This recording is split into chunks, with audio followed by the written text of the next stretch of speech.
आप सबका स्वागत है।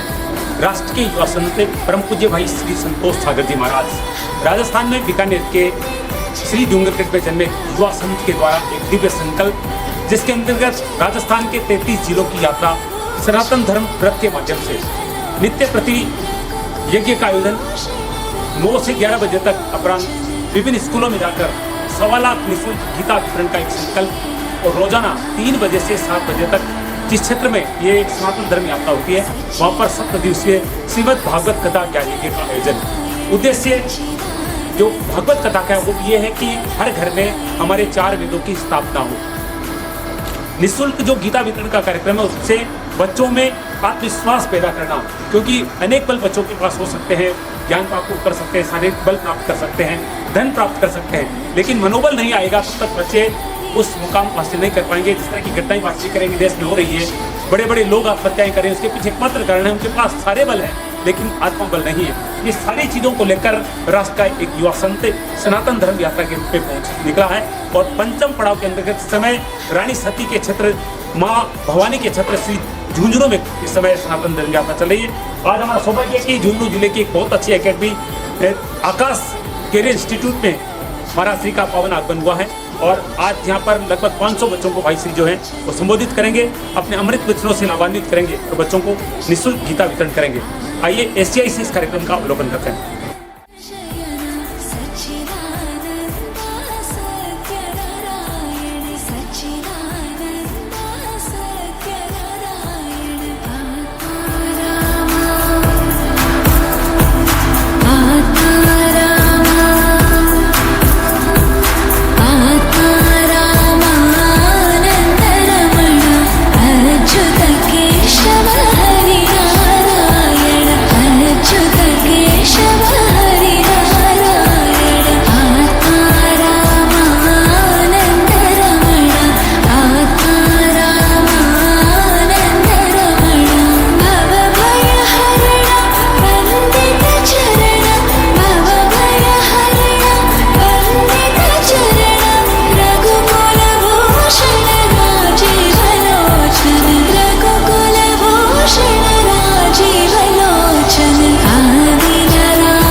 भाई श्री 7 जिलों में लगभग 27,000 बच्चों से मिल चुके हैं, उनको निःशुल्क गीता वितरित कर चुके हैं और उनके जीवन को एक सुंदर मार्ग दिखाने का प्रयास कर रहे हैं। और इसी श्रृंखला में इस यात्रा के 8वें पड़ाव में 8वें पड़ाव में हम इस समय दौसा में हैं, जिसको देवनगरी कहा जाता है। और आज हम पहुँचे हैं सत्यम एकेडमी में, जहाँ पर बैंकिंग की, रेलवे की, RAS की, IAS की तैयारी करवाई जाती है। और आज हम इस समय आदरणीय महेंद्र जी के सानिध्य में इस यात्रा के पड़ाव में इस एकेडमी में पहुंचे हैं, जहां पर भाई श्री संतोष सागर जी महाराज 500 से अधिक बच्चों को अपने प्रेरणादायी प्रवचनों से लाभान्वित करेंगे, उनको निःशुल्क गीता जी का वितरण करेंगे। सनातन धर्म यात्रा के दूसरा पड़ाव के अंतर्गत हमारे संयोजक आदरणीय मनोहर लाल जी गुप्ता जी हमारे साथ हैं। तो आइए सत्यम के आज इस पवित्र सेशन का अवलोकन करते हैं।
नमस्कार। इस समय हम राष्ट्र के युवा संत परम पूज्य भाई श्री संतोष सागर जी महाराज के पावन सानिध्य में सनातन धर्म यात्रा के साथ चल रहे हैं। राष्ट्र के युवा संत का एक संकल्प इस सनातन धर्म यात्रा के माध्यम से खास तौर से राष्ट्र के बच्चों और युवाओं को संस्कारित करना, उनको वेद पुराण का जानकारी देना, वेद पुराण के सार गीता के बारे में जानकारी देना स्कूलों में जाना, बच्चों को प्रवचन के माध्यम से प्रेरित करना और उनको निःशुल्क गीता जी की पुस्तक प्रदान करना। प्रातःकाल नित्य यज्ञ होता है जो हमारी प्राचीन पद्धति है सनातन धर्म की। उसके बाद में नित्य 4 घंटे तक माताओं बहनों के बीच बैठकर श्रीमद् भागवत कथा ज्ञानी के माध्यम से उनको बताना कि आपके अपने बच्चों के प्रति, आपके समाज राष्ट्र के प्रति क्या कर्तव्य हैं। और सनातन धर्म यात्रा के 5म पड़ाव के अंतर्गत इस समय हम सत्यों की नगरी, वीरों की नगरी, शिक्षकों की नगरी, ज्ञान की नगरी झुंझुनू में है। और पूज्य भाई श्री संतोष सागर जी महाराज के प्रवास का आज 4th दिवस है। और हमारा सौभाग्य कि आज झुंझुनू के सबसे सुंदर स्कूल जहाँ पर संस्कारों को महत्व दिया जाता है, दिल्ली पब्लिक स्कूल में पूज्य भाई श्री संतोष सागर जी महाराज का पावन आगमन हुआ है। वो यहाँ पर बच्चों को संबोधित करें, उनको अपने अमृत वचनों से लाभान्वित करेंगे और गीता जी की पुस्तक का वितरण करेंगे।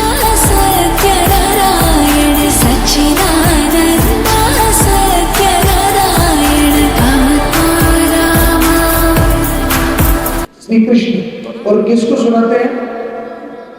अर्जुन। तो श्री कृष्ण की उस गीता में एक बहुत सुंदर बात है जो मैं तो बचपन से सुनता आ रहा हूं, आपने भी सुनी होगी, इन लोगों ने भी सुनी होगी। श्री कृष्ण गीता में कहते हैं कि कर्म करते रहो, फल की इच्छा मत करो। सुना आपने? कर्म करते रहो, फल की इच्छा मत करो। तो मेरे दिमाग में बचपन से ये बात रहती कि यार ये कैसा सेंटेंस है, कर्म करते रहो, फल की इच्छा मत करो। हम तो बिना फायदे के वो काम नहीं करते, बिना फल जाने को काम नहीं करते। बहुत ज्यादा चिंतन मंथन करने के बाद में समझ में आया कि श्री कृष्ण ने ऐसा क्यों कहा कि कर्म करते रहो और फल की इच्छा मत करो। कर्मण्येवाधिकारस्ते मा फलेषु कदाचन। यानी कि कर्म करने वाले के पीछे पीछे फल जो होता है वो दौड़ता है। फल के पीछे आप दौड़ोगे तो आपको फल मिलेगा नहीं। कर्म करोगे तो उसका फल जो है वो आपके फल मत समझते हो ना। कोई भी काम करते हो उसका बेनिफिट क्या होगा, उसका लाभ फायदा क्या होगा। आप पढ़ाई कर रहे हो तो इसका लाभ क्या होगा, वो चिंता मत करो। आप केवल पढ़ाई करते रहो, लाभ अपने आप पीछे दौड़ जाएगा। हमारे अंदर खूबी क्या है, हमारे अंदर ऐसा कौन सा टैलेंट है जो दूसरों में नहीं है। ऐसी कौन सी चीज है जो मेरे से बेटर कोई नहीं कर सकता। ऐसी कौन सी चीज है जो आपसे बढ़िया कोई नहीं कर सकता। क्या आपको पता है? अगर ये आपको पता नहीं है तो अभी आप असफलता के मार्ग।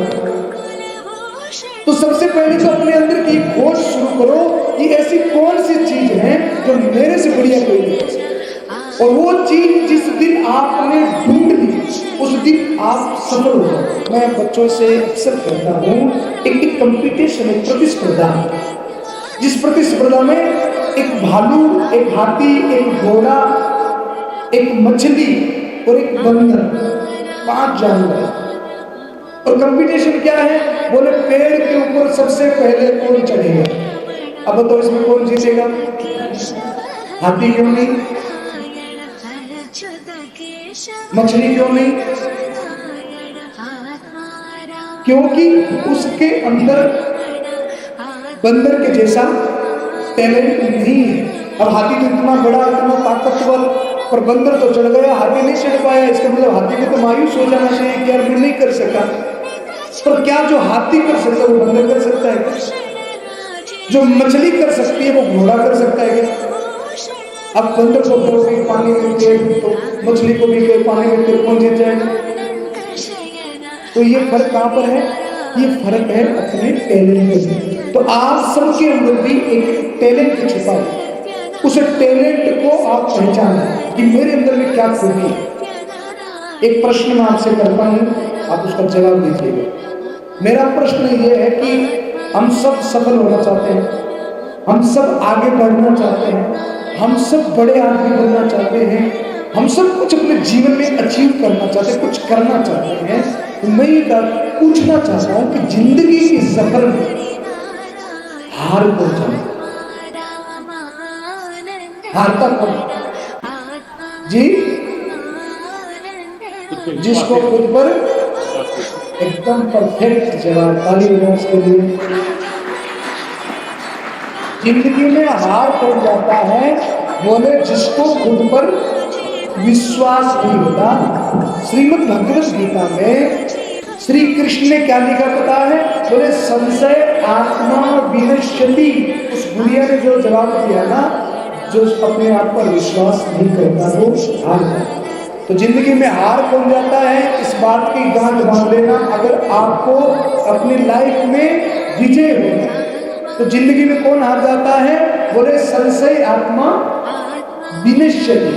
जिसको अपने कर्म अपने काम को लेकर के जिसके मन में संशय होता है वो जिंदगी में हार जाता है। संशय आत्मा विनश्यति, जिसके मन में अपने काम को लेकर के संशय होता है वो जिंदगी में हार जाता है। इसलिए जिंदगी में जो भी काम करना हो, तीसरा मंत्र दे रहा हूं, जिंदगी में जो भी काम करना हो पूर्ण विश्वास के साथ में करें। श्री कृष्ण इसी लाइन में आगे कहते हैं, श्रद्धावान लभते ज्ञान। जिसके मन में अपने काम को लेकर के पूर्ण श्रद्धा होती है वो जो चाहिए वो प्राप्त कर सकता है। अचीवमेंट सबको प्राप्त होगा, जो चाहिए वो प्राप्त होगा। बस एक चीज का ध्यान रखना, आप डॉक्टर बनना चाहते हो, बिजनेसमैन बनना चाहते हो, आर्मी में जाना चाहते हो, और जो काम आप करना चाहते हो उसके पीछे का लक्ष्य, मोटिव जो है ना वो सुंदर होना चाहिए, उसमें खोट नहीं होना चाहिए, वो एकदम प्योर होना चाहिए। अब मैं आपसे पूछूं, डॉक्टर क्यों बनना चाहते हो? पैसा कमाने के लिए, बड़ी गाड़ी या बड़ा मकान बनाने के लिए? डॉक्टर क्यों बनना चाहते हैं?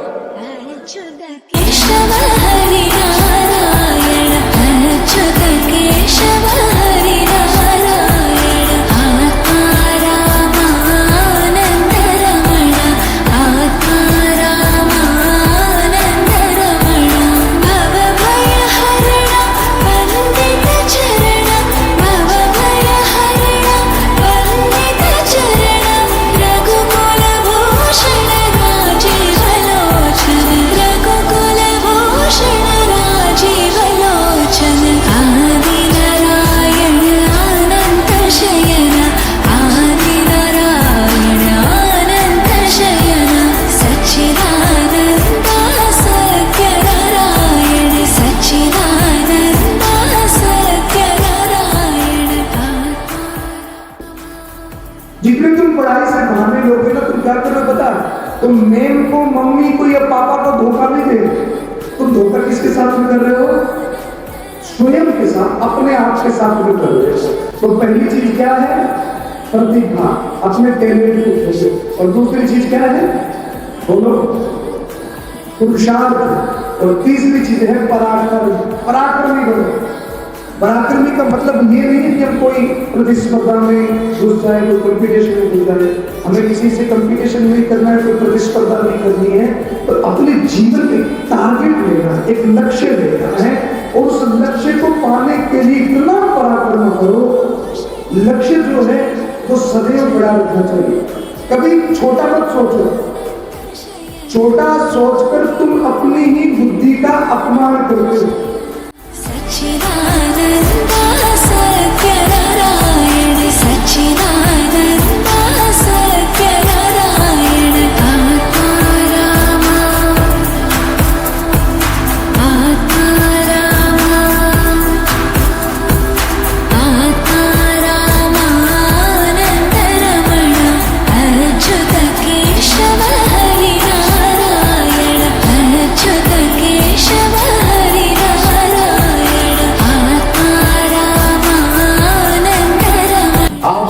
कर्म के ऊपर विश्वास को अनुभव करता है, संकोच मत करो।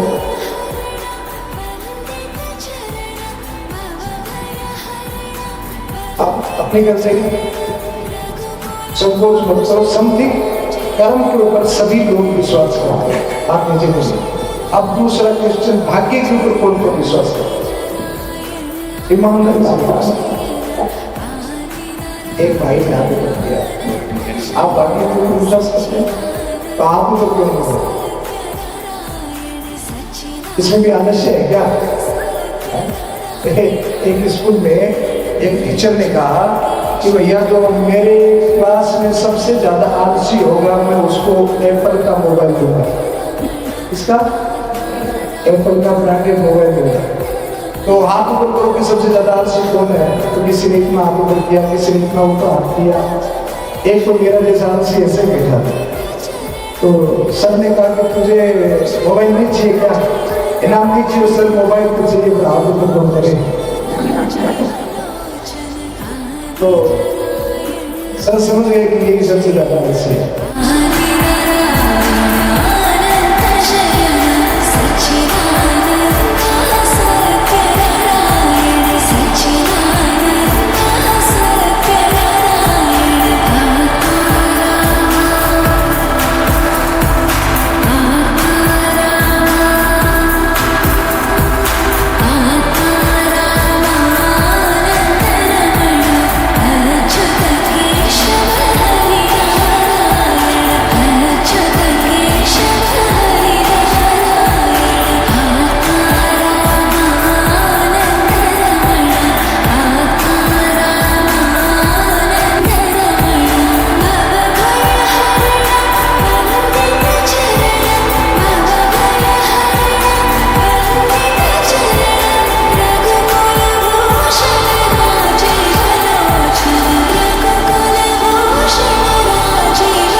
अगर मुझे कोई पर्सनली मुझे कोई पूछे कि आपको सबसे ज्यादा प्यार किससे है, तो मैं ये कहूंगा मुझे सबसे ज्यादा प्यार मेरे राष्ट्र के बच्चों से है, यानी कि आप सबसे है। कोई बहुत बड़ा राजा हो जिसके पास में बहुत बड़ा महल हो, बहुत बड़े बड़े हाथी घोड़े सैनिक हो, सोना चांदी हो, सब कुछ हो उसके पास, तो उस राजा की पूजा, उस राजा का सम्मान केवल उसी के देश में होता है जहां का वो राजा होता है। पर एक पढ़ा लिखा व्यक्ति, एक विद्वान आदमी, एक शिक्षित आदमी, उसका सम्मान कहां होता है? सर्वत्र। विद्वान पूजिते सर्वदेशे, यानी कि वो जहां पर भी जाएगा, किसी भी कंट्री में जाएगा, किसी भी देश में जाएगा, उसका सम्मान होगा। तो जीवन में सबसे सच्चा साथी हमारा कौन है? बोलो ना। विद्या, शिक्षा, हर चीज आपका साथ छोड़ सकती है, पर आपका ज्ञान, आपकी विद्या आपका साथ कभी नहीं छोड़ सकती। और आपका कोई रक्षक है, आपका कोई रक्षा करने वाला है, तो वो केवल और केवल आपकी विद्या है, आपका ज्ञान है। इसलिए मोस्ट इंपॉर्टेंट गोल्डन टाइम अपने ब्राइट फ्यूचर के लिए अभी का जो समय है, जन्म से लेकर के जब हम विद्यालय में जाते हैं, पढ़ाई शुरू करते हैं, वो पहला दिन कहते हैं कि वो मानव का दूसरा जन्म होता है। एक तो जन्म लिया और जिस दिन हमने विद्या अध्ययन करना शुरू किया, और वहां से लेकर 25 वर्ष की आयु तक हमारे धर्म शास्त्रों में आदमी की आयु कितने वर्ष की बताई गई है पता आप? शतायु, 100 वर्ष की आयु मानक एक गणना। अब उसमें कोई 110 भी ले सकता है, हो सकता है कोई 90 ही ले, कोई 70 ही ले, पर एक एवरेज आयु जो शास्त्रों में दी है वो कितने की दी है? 100 वर्ष की आयु। अब इन 100 वर्ष की आयु को 4 भागों में बांटा गया। तो आदमी की आयु कितनी? 100 वर्ष की। अब इस 100 वर्ष की आयु को 4 का भाग दो तो कितना कितना बन गया? 25 वर्ष। तो अभी आप अपने जीवन के प्रथम पड़ाव में हो, यानी कि 25 वर्ष का जो प्रथम पड़ाव होता है, ये हमारे जीवन का सबसे मोस्ट इंपॉर्टेंट टाइम होता है। अगर इस समय की कदर हमने कर ली, इस समय की इंपॉर्टेंस हमने समझ ली, तो आगे के 75 वर्ष हमारे बहुत ज्यादा सुंदर, बहुत ही बढ़िया। और ये 25 वर्ष अगर हमने गंवा दिए तो आगे का समय हमारा बड़ा खराब हो जाए। इसलिए इन 25 वर्षों की कदर हमको करनी है। व्यसन और फैशन में इस समय को नहीं गंवाना है। व्यसन कितने जने जानते हैं बताओ? व्यसन किसे कहते हैं? ठन ठन गोपाल।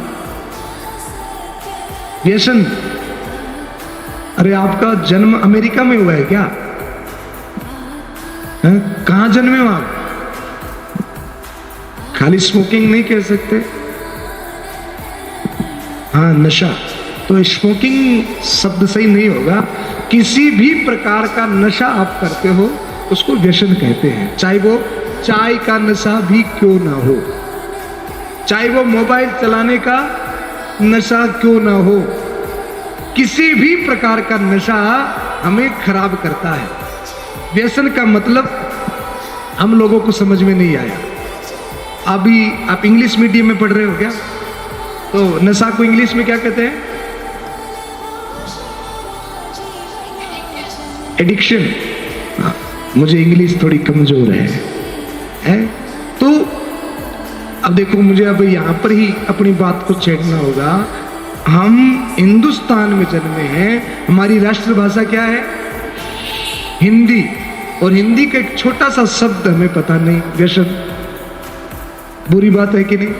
हमारी राष्ट्रभाषा के हर भाषा सीखो, जो सीखनी है वो सीखो। इंग्लिश भी आज एक व्यवहार की भाषा बन गई है, पर इसके साथ साथ में हमें अपनी हमारी राष्ट्रभाषा का नॉलेज होना चाहिए। क्योंकि जब आप पढ़ लिख करके कोई इंजीनियर बनेगा, कोई डॉक्टर बनेगा, कोई उद्योगपति बनेगा, कोई LLB IIT MBA करेगा, तो जिस भी प्लेटफॉर्म में आप जाओगे तो आपको सबसे ज्यादा आवश्यकता किसकी पड़ेगी? हिंदी की पड़ेगी, क्योंकि आप हिंदुस्तान में हैं, न कि अमेरिका में। तो हमारी बहुत ही अद्भुत भाषा है हिंदी भाषा। हमारी प्राचीन भाषा क्या थी? संस्कृत। अभी क्या है? तो संस्कृत का नॉलेज है आपको? थोड़ा बहुत भी नहीं, इतना सा।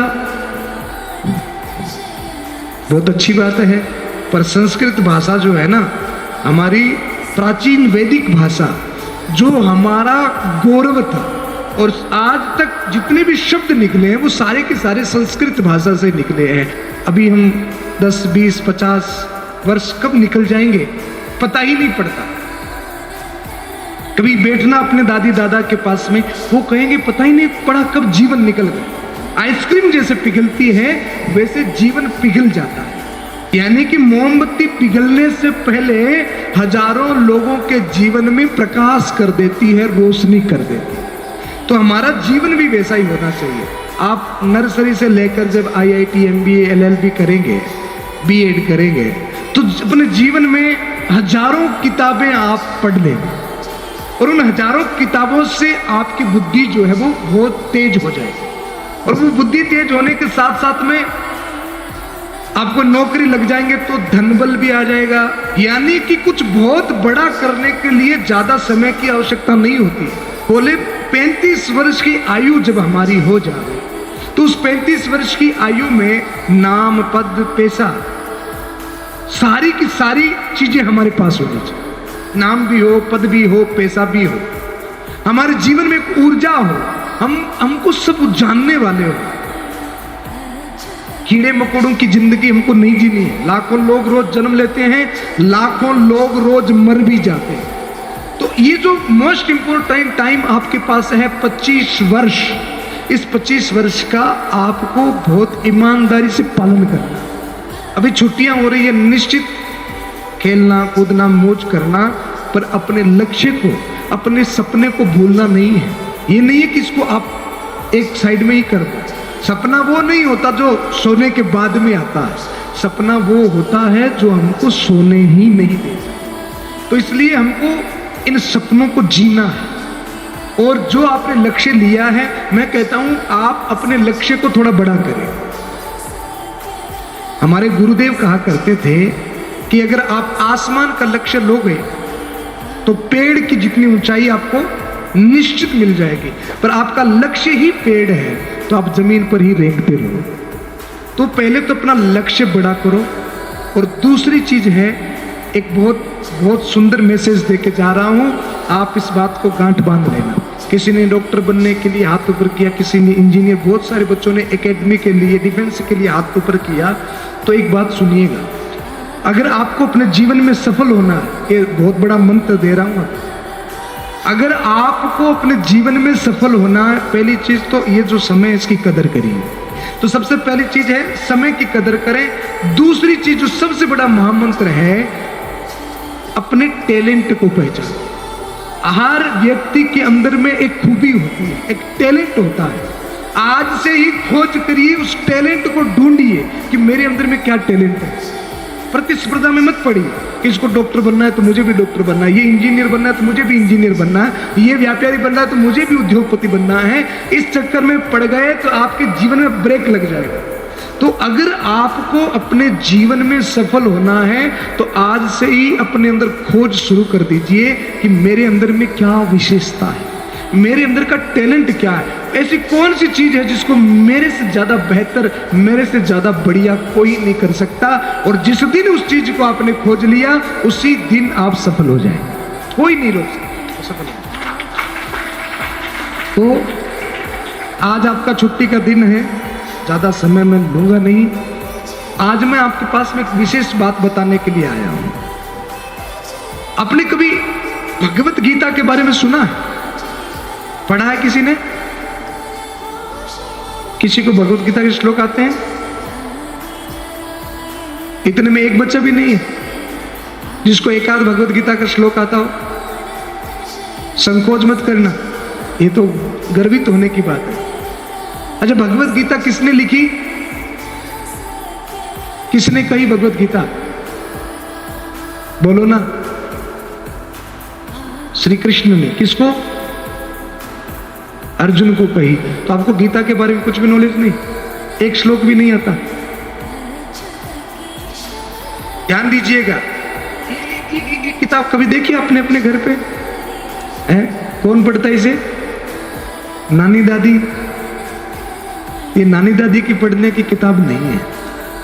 सनातन धर्म का, हिंदू धर्म का बहुत दिव्य ग्रंथ श्रीमद् भगवत गीता।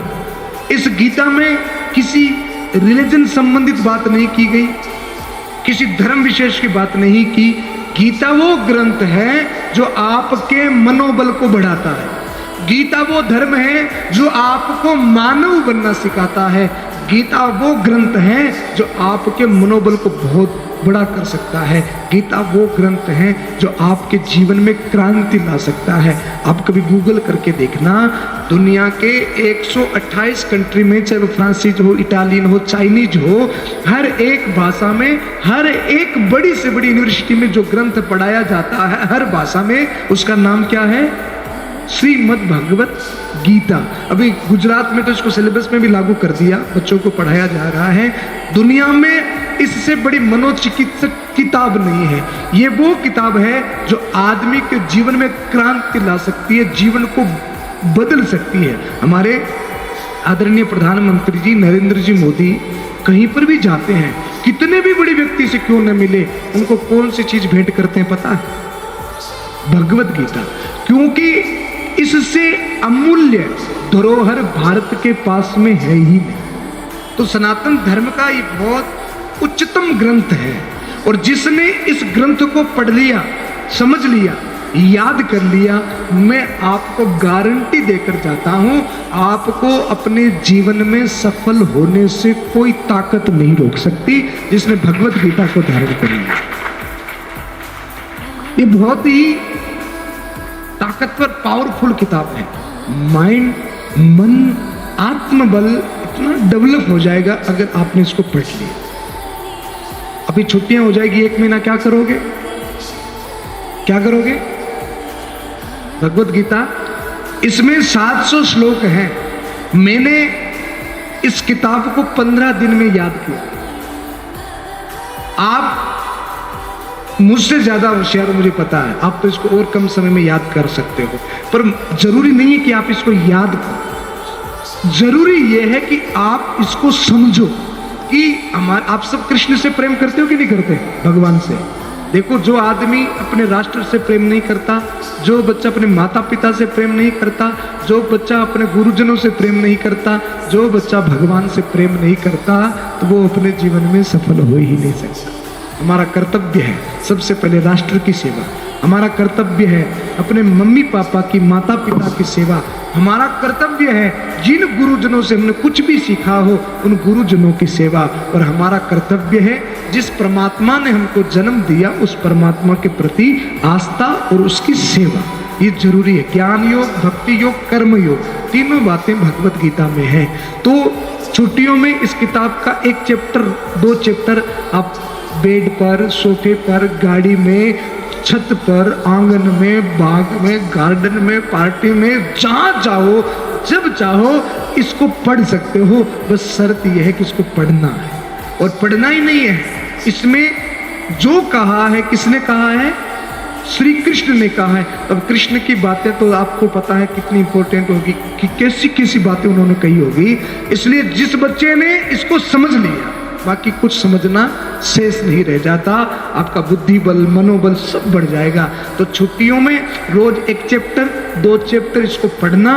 आपको समझ में आने में बड़ी कठिनाई होगी, तो आज YouTube पर साधन है, आप इसके एक एक चैप्टर को सुन सुन करके इसको शुद्ध कर सकते हैं, याद कर सकते हैं। मम्मी से, मैडम से, टीचर से इसके बारे में पूछ सकते हैं। जहाँ समझ में नहीं आए ये क्या लिखा हुआ, इस बात का मतलब क्या है, हमको समझाओ। और इस किताब को आपको पूरा समझना है, ये आपके लिए एक चैलेंज है। एक्सेप्टेड? पूरा कर दोगे इस चैलेंज को, समझ लोगे? और एक बात और बता दूंगा, अगर इस चैलेंज को आपने पूरा कर दिया तो दुनिया में आपके लिए कोई चैलेंज रहेगा ही, फिर सारे चैलेंज आपके लिए बहुत छोटे हो जाएंगे। और अगर इस चैलेंज को पूरा नहीं कर पाए तो फिर मुश्किल हो जाएगा, क्योंकि ये सबसे कठिन चैलेंज है। तो इसको समझना, इसको पढ़ना और अपने जीवन में धारण करने की कोशिश करना। आज आपकी छुट्टी हो रही है तो निश्चित मैं आपको गिफ्ट दे के जाऊँगा, मेरा गिफ्ट स्वीकार करोगे? और गिफ्ट जो होता है आपको पता है ना, बड़ा अनमोल होता है। तो नेक्स्ट टाइम जब भी मेरा कभी आना हुआ झुंझुनू, तो मैं आप लोगों से मिलने के लिए जरूर आऊँगा। तो आप मुझे भगवत गीता सुनाएंगे कि नहीं सुनाएंगे? पक्का? प्रॉमिस? प्रॉमिस? प्रॉमिस? पक्का? सोच लो एक बार। सोच लिया? क्या बात है, इतनी प्रसन्नता हुई है। अभी तक मैं इन 4 जिलों में 13,000 बच्चों से मिल चुका हूँ। कितने बच्चों से? 13,000 बच्चों से मिल चुका हूँ। बाकी मुझे सबसे ज़्यादा खुशी हो रही है प्रिंस में आकर के, यहाँ पर क्या नाम है, यहाँ पे आके मुझे सबसे ज़्यादा, क्योंकि आप बहुत होनहार हैं, मुझे विश्वास है कि आप निश्चित इसको याद कर लेंगे। तो मैं अब ज़्यादा समय नहीं लूँगा, ये गिफ्ट मैं आपको देके जा रहा हूँ। आप भी किसी मित्र का बर्थडे पार्टी हो तो क्या गिफ्ट करेंगे? जिससे भी आप इतना सा भी प्रेम करते हैं ना, तो उसको कभी गिफ्ट देना हो तो क्या देना है? भगवत गीता गिफ्ट देनी है। तो आज ये सबको देकर जा रहा हूँ। अब कौन कौन पढ़ेगा हाथ ऊपर करके बता दो मेरे को, जो नहीं पढ़ना उसको नहीं लेना सब। अरे वाह, क्या बात है। तो एक बार जोरदार जयकारा लगाइए, भारत माता की, सनातन धर्म की, सच्चिदानंद भगवान की।